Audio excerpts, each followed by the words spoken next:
Halo kaum rebahan, Ogenki desu ka, wadidaw, prot.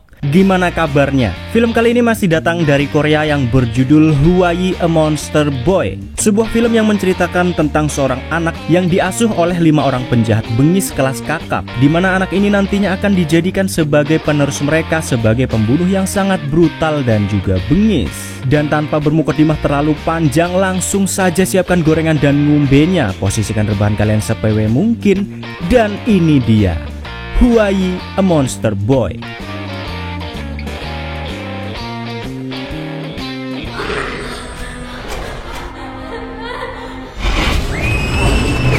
Film dibuka dengan kegaduhan di sebuah kereta api, di mana ada seorang pria yang sedang dikepung oleh polisi karena mencoba menyandra seorang penjual asongan di kereta tersebut. Dengan liciknya, pria itu menggunakannya sebagai tameng untuk bisa keluar dari kereta dan menembak seorang polisi. Namun begitu turun dari kereta api, ternyata ada seorang polisi lagi yang berhasil memojokkannya. Karena sang penculik itu tidak lagi mempunyai peluru di pistolnya, ia pun melepaskan si pria asongan tersebut. Tapi begitu bebas, ternyata pria asongan itu adalah rekannya sendiri. 잘 갈렸어. Beralih di sebuah rumah di tempat yang antah berantah dengan 5 orang pria yang sedang membawa pot bonsai, di mana kelima orang pria ini adalah komplotan dari si penculik dan si pria asongan tadi. Ada Suktai, pria terbengis di kelompok ini, Kitai, pria terculun, Dungbum, si pria asongan, Bumsu, si penculik tadi, Jinsung, pria yang penyabar, dan satu wanita yang bernama Yungju, saudara mereka yang sedang mengalami gangguan jiwa. Dan mereka berlima disebut Goblin, penjahat paling dicari saat itu. 잘 살아 있는 거 알면은 돈 이걸로 마무리하죠. 이제 리스크가 너무 커. 거의 막 갔어. Namun pada hari itu setelah melakukan aksinya, terjadi sedikit perdebatan di antara mereka, di mana ada seorang anak yang mereka bawa di dalam pot bonsai yang masih hidup dan hendak dihabisi oleh Bumsu, tiba-tiba dilarang oleh Suktai. Belum jelas anak siapakah yang mereka bawa ini, namun yang pasti Suktai meminta mereka untuk merawatnya sebagai anak sendiri.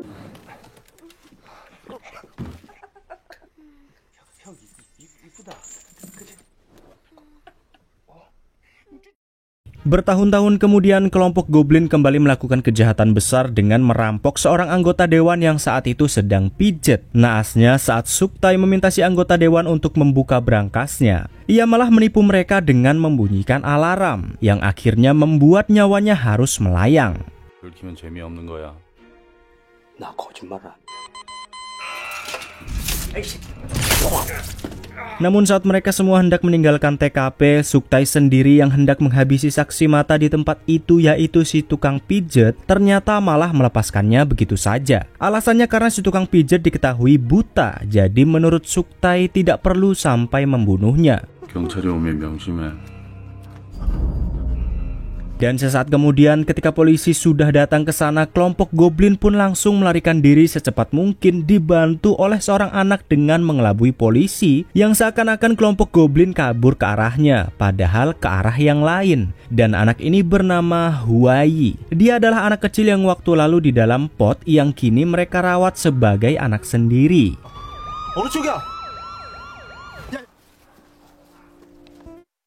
Setelah berhasil mengelabui polisi, Huayi yang hendak pulang tidak sengaja bertemu dengan seorang wanita yang bernama Sokyung yang sedang memperbaiki sepedanya. Huayi yang kasihan melihat Kyung pun mencoba membantunya sedikit. Namun setelah itu Huayi langsung buru-buru pergi meninggalkan Kyung tanpa sepatah kata pun, karena sepertinya para kelompok Goblin melarangnya untuk berinteraksi dengan orang lain.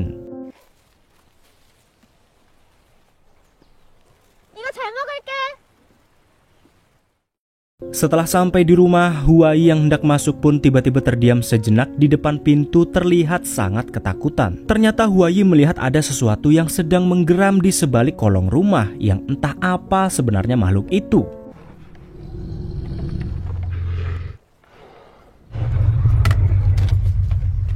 Tanpa memperdulikannya, Huayi menyapa semua anggota Goblin yang saat itu ia panggil ayah setiap harinya. Dimana walaupun masih baru puber, nyatanya dengan sadar, Huayi mengetahui kalau kelima orang ayahnya adalah penjahat kelas kakap. Bahkan dengan sadarnya dan tanpa paksaan, Huayi juga mengikuti jejak mereka sebagai penjahat. Dimana setiap harinya Huayi dilatih untuk bisa menggunakan senapan agar bisa menjadi kelas kakap seperti mereka.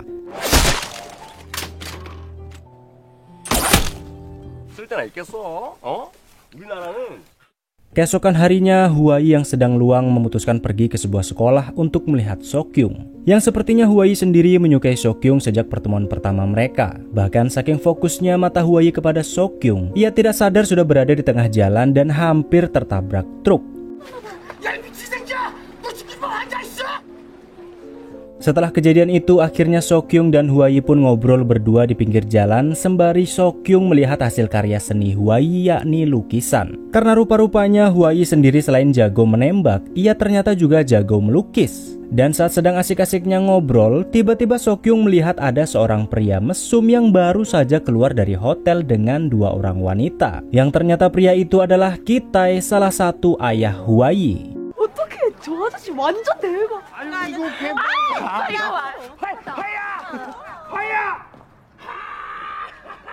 Malu dengan Sokyung setelah melihat ayahnya mabuk, ia pun segera mengantarkan Kitai untuk pulang ke rumah dengan Huayi yang mengendarai mobil. Namun sialnya saat di tengah jalan malah tiba-tiba ada razia dadakan yang tentu saja mereka tidak bisa menghindar. Tidak ingin tertangkap, Huayi pun menginjak pedal gasnya sedalam mungkin agar bisa kabur dari polisi. Dan berkat skill mengemudi yang selama ini diajarkan oleh Kitai, Huayi pun bisa mengecoh para polisi dan kabur dari mereka. 그래 해보자. 이거 계속 속도를 줄여.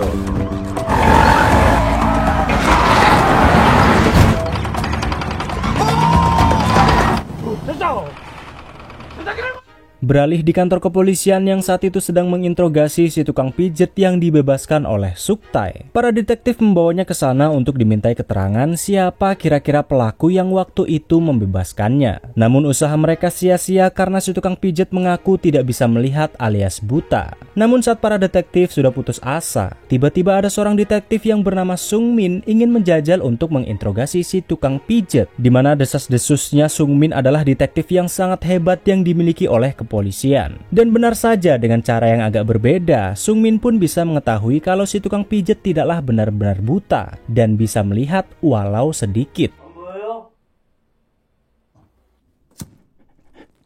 아무것도 말하지 말래요?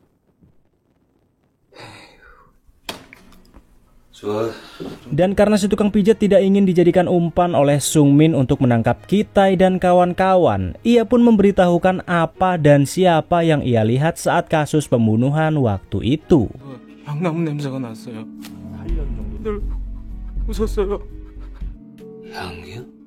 Namun ketika si tukang pijat mulai berbicara, ternyata kabar itu langsung sampai kepada Kitai dan kawan-kawan. Semua itu bisa mereka ketahui karena ternyata salah satu detektif di kantor kepolisian adalah mata-mata mereka, yakni Detektif Cha.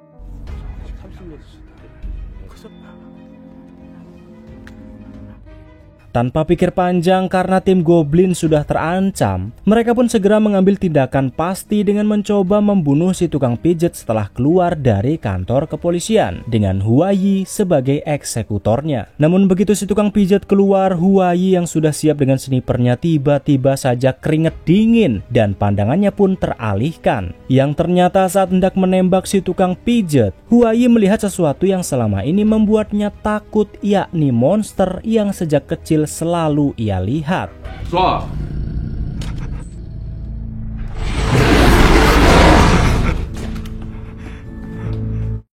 Karena gagal mengeksekusi si tukang pijet untuk tugas pertamanya sebagai seorang pembunuh, Kitai pun sangat murka kepada Huayi. Huayi yang tidak ingin dihukum oleh Kitai lantas memberitahukan kalau dia melihat monster saat hendak membidik tadi. Namun tentu alasan tidak masuk akal itu tidak bisa diterima begitu saja oleh Kitai. Karena ternyata memang sejak kecil Huayi selalu mengatakan melihat monster tersebut setiap kali ia diberi tugas untuk melakukan kejahatan. 그 괴물 아빠가 없애줄게. 그럼 다 없어지는 거야.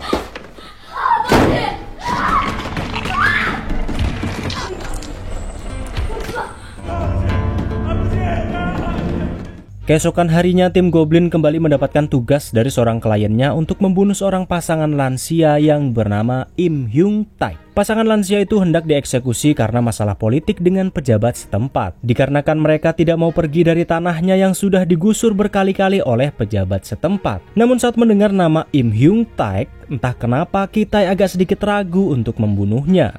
아마 그러면 안 돼. 그 주변 공사 때문에 인간들 때문에 하루 이자만 3억씩 가야 이 사람.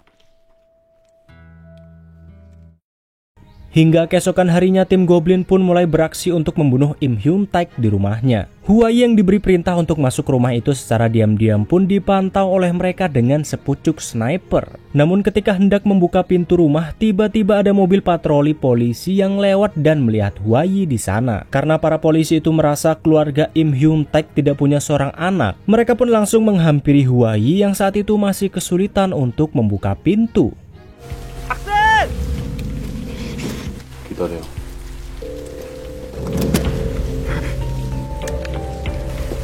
반갑습니다.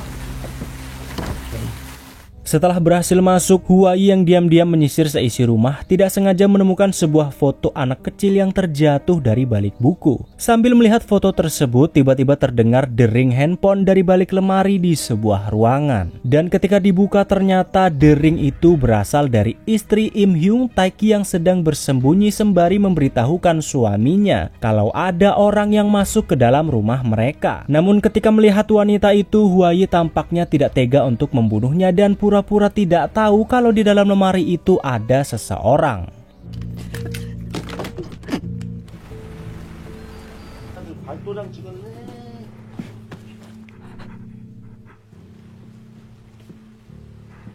Tidak berselang lama setelah menerima pesan dari istrinya, Im Hyung Taek bergegas pulang untuk menyelamatkannya. Namun begitu masuk, ia sudah ditunggu oleh Suk-tae dan langsung melumpuhkannya.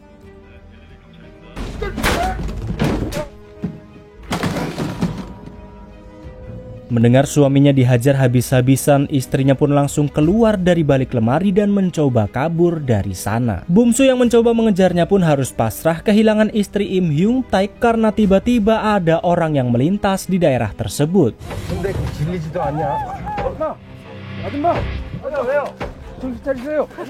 Mengetahui kalau Huai lah yang membiarkan istri Im Hyung Taek kabur, Suk-tae langsung menyeretnya dan meminta Huai untuk menyelesaikan apa yang sudah mereka mulai, yakni ia harus membunuh Im Hyung Taek dengan tangannya sendiri. Tentu karena Huai sendiri masih remaja, ia pun tidak sanggup untuk menghabisi nyawa seseorang. Namun karena Suk-tae terus memaksanya dengan penuh amarah, Huai pun tersulut dan akhirnya membunuh Im Hyung Taek dengan sangat brutal. Dan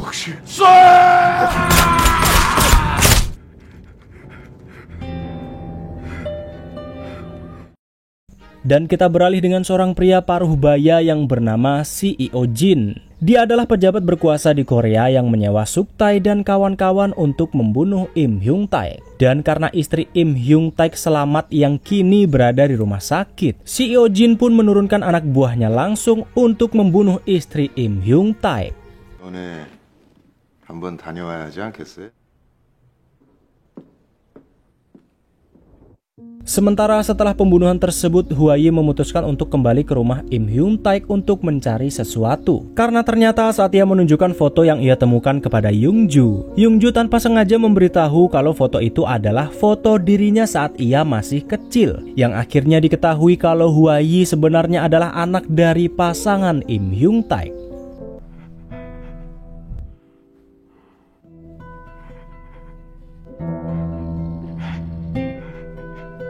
Dan ketika Huai masih syok dengan keadaan itu, tiba-tiba ia mendengar ada suara orang lain dari kamar sebelah. Yang ternyata ketika dicek, suara itu berasal dari istri Im Hyung Taek alias ibunya sendiri yang saat itu hendak bunuh diri.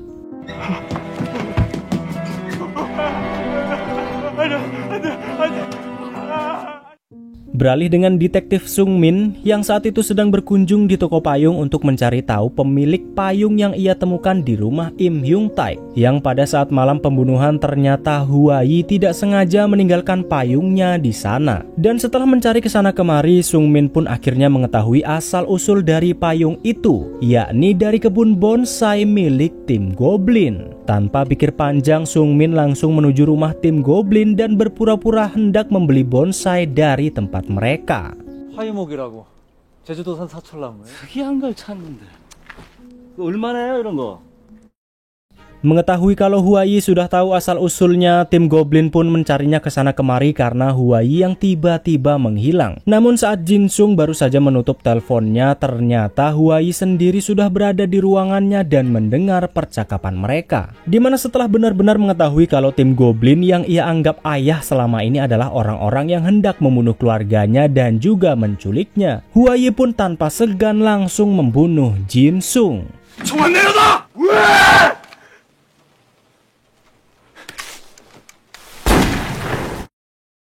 Sementara itu di rumah sakit ternyata anak buah CEO Jin sudah berada di sana berpura-pura sebagai pasien dan hendak membunuh istri Im Hyung Taek. Namun beruntung ternyata Huayi sendiri berada di sana dan langsung menggagalkan pembunuhan tersebut. Pertarungan yang cukup sengit pun harus Huayi hadapi seorang diri. Namun akhirnya ia berhasil menghabisi anak buah CEO Jin.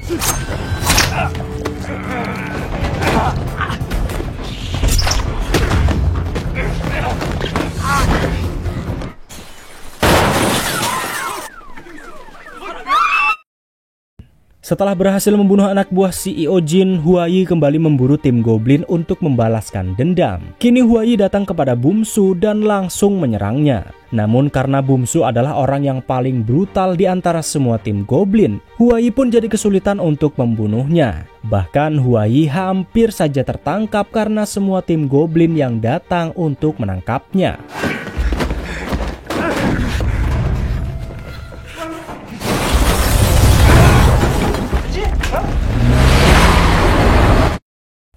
Setelah berhasil kabur, Huayi meminta bantuan Sokyung untuk memindahkan ibunya ke rumah sakit lain agar tim Goblin dan semua orang yang mengincarnya tidak bisa menemukan ibunya. Setelah semuanya beres, Huayi langsung menghubungi Suktae dan meminta mereka untuk segera datang ke sebuah tempat seperti pergudangan jika mereka ingin Huayi kembali kepada mereka. Entah apa yang direncanakan Huayi, yang jelas dengan tekad yang sangat kuat, monster yang selama ini selalu membuat Huayi takut akhirnya ia bisa mengalahkannya. Karena monster tersebut sebenarnya adalah perwujudan dari rasa takutnya sendiri.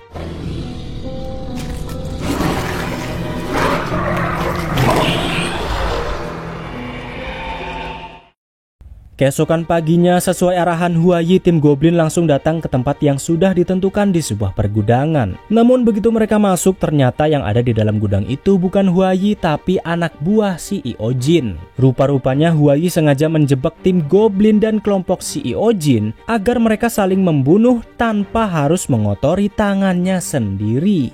Dan 이걸 보낸 게 당신들이 아니라 이거죠. 만적인 성향이 있으신 것 같은데.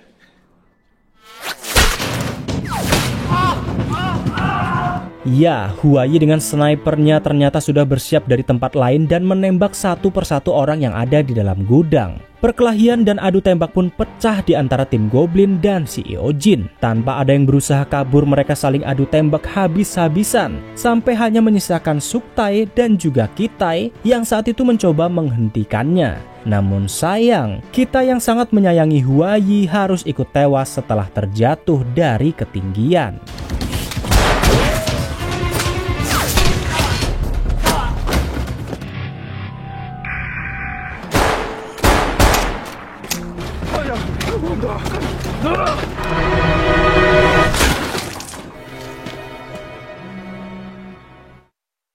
Setelah hanya tinggal seorang diri, Suktae lantas mendatangi ibu Huayi yang saat itu sudah dipindahkan ke rumah sakit lain. Kedatangannya ke sana pun membuat ibu Huayi mengetahui kalau Huayi yang ada bersama mereka sebenarnya adalah anaknya yang mereka culik saat masih kecil. Dan di sini juga kita akan mengetahui kenapa Suktae sampai menculik Huayi dan membesarkannya. Ternyata saat Suktae melihat Huayi kecil, ia merasa sedang melihat dirinya sendiri kala itu. Dimana Suktae rupa-rupanya juga mengalami hal yang sama dengan Huayi, yaitu selalu melihat monster sebelum jadi pembunuh, yang dimana monster yang Suktae lihat akhirnya menghilang setelah melukai Im Hyung Taek saat masih muda. Karena rupa-rupanya Im Hyung Taek dan juga Suktae adalah teman sejawat saat masih di panti asuhan. Namun saat itu Suktae cemburu dengan Im Hyung Taek karena berpacaran dengan wanita yang ia sukai di panti asuhan tersebut. dan wanita itu adalah Young-ju yang selama ini bersama tim Goblin. Dan karena tidak bisa lagi menahan gejolaknya, Suk-tae pun memutuskan untuk memperkaos Young-ju hingga akhirnya Young-ju mengalami depresi dan gangguan jiwa.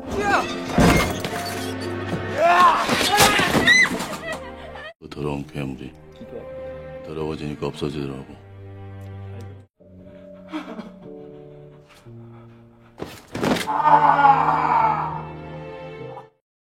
Setelah membunuh ibu Huayi, Suk-tae pun kembali ke rumah dan mendapati Young-ju yang saat itu sedang mengepel darah di lantai. Ternyata saat tim Goblin tidak ada di rumah, detektif Sung-min mendatanginya karena ingin menguak asal-usul Huayi dan menangkap tim Goblin. Namun karena Young-ju tidak ingin Huayi kenapa-napa, ia pun menghabisi detektif Sung-min dengan segenggam batu. Hai, siapa boleh?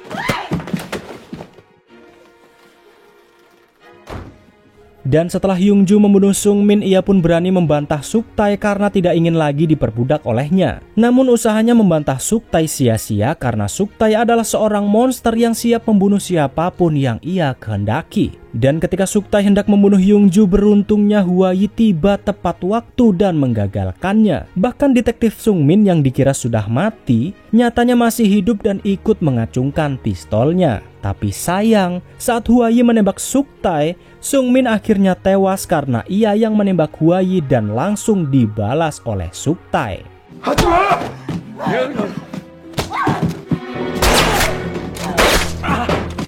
지금 누굴 쏘는 거야? Ya, ternyata walaupun Suk-tae seorang monster, nyatanya ia bersungguh-sungguh dalam membesarkan Huayi dan benar-benar menganggap Huayi sebagai anaknya sendiri. Suk-tae pun memberi kesempatan kepada Huayi agar mereka saling berbaikan dan tidak saling membunuh lagi sebagai ayah dan anak. Namun tiba-tiba... 아빠가 다 정리해줄게. 이제 다 끝났어.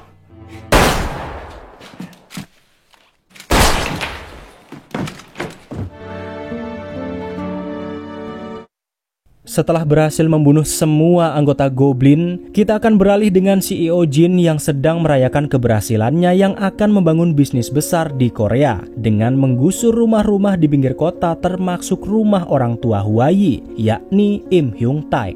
Acara itu pun dihadiri oleh seluruh konglomerat dan pejabat-pejabat setempat yang mendukungnya. Namun dari arah kejauhan, saat CEO Jin baru saja selesai memotong pita, tiba-tiba...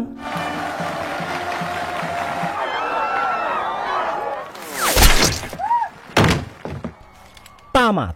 Itu dia alur film kali ini, Huayi A Monster Boy. Semoga bisa menghibur kalian semua yang sudah meluangkan waktunya untuk menonton. Terima kasih yang sudah mampir dan juga sudah subrek. Bagi yang belum subrek ya silakan subrek, kalau nggak mau ya nggak apa-apa. Boto nopo-nopo, sing penting terima kasih sudah menonton. Segenap kru campur film undur diri, walaupun sebenarnya cuman saya sendiri krunya, yo wes lah. Arigato gozaimashita dan ciao.